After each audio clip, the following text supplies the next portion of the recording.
सारे lipoproteins triglyceride, cholesterol और phospholipid का कॉम्बिनेशन कैरी करते हैं, बट इनकी मात्रा या रेशो कितना रहेगा वो डिपेंड करता है कि कौन से टाइप का लिपोप्रोटीन है।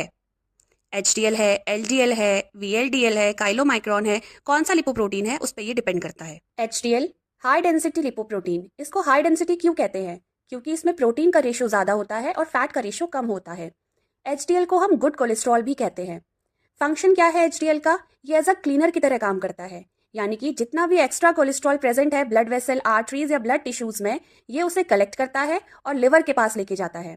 लिवर इस एक्स्ट्रा कोलेस्ट्रॉल को रीयूज करता है और बॉडी से रिमूव करवाता है थ्रू बाइल, और इस प्रोसेस को हम कहते हैं रिवर्स कोलेस्ट्रॉल ट्रांसपोर्ट।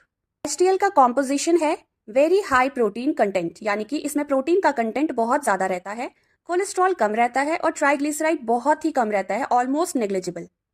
एलडीएल यानी कि लो डेंसिटी लिपोप्रोटीन, इसको हम बैड कोलेस्ट्रॉल कहते हैं। इसको लो डेंसिटी इसलिए कहा जाता है क्योंकि इसमें प्रोटीन का रेशो कम है और फैट का रेशो ज्यादा है।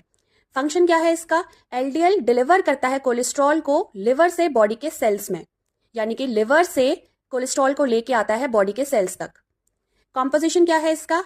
कोलेस्ट्रॉल और कोलेस्ट्रॉल ईस्टर की रेशियो इसमें ज्यादा रहता है, प्रोटीन का रेशियो इसमें कम रहता है, और जो प्रोटीन इसके अंदर प्रेजेंट होता है वो होता है ApoB100, जो कि एक आईडी कार्ड की तरह काम करता है। अगर ये आईडी कार्ड प्रेजेंट नहीं होगा तो एलडीएल बॉडी के सेल्स के अंदर एंटर नहीं कर पाएगा, और बॉडी के सेल्स को तो कोलेस्ट्रॉल चाहिए ही फॉर वेरियस फंक्शंस। में लो ट्राइग्लिसराइड्स होते हैं, यानी कि ट्राइग्लिसराइड का रेशियो बहुत कम होता है। एलडीएल को हम बैड कोलेस्ट्रॉल कहते हैं, बट ये ऐसा बैड कोलेस्ट्रॉल नहीं है, बट अगर ये एक्सेस में प्रेजेंट होगा तो ये जरूर बैड हो सकता है। एक्स्ट्रा एलडीएल जो है वो ब्लड में रह जाता है। एलडीएल आर्टरी के वॉल में एंटर करता है, जिसकी वजह से कोलेस्ट्रॉल वहां पे डिपॉजिट हो जाता है, प्लाक की फॉर्मेशन हो जाती है, आर्टरीज नैरो और हार्ड हो जाती है, जिससे आगे चल के हार्ट स्ट्रोक और हार्ट डिजीज की प्रॉब्लम होती है।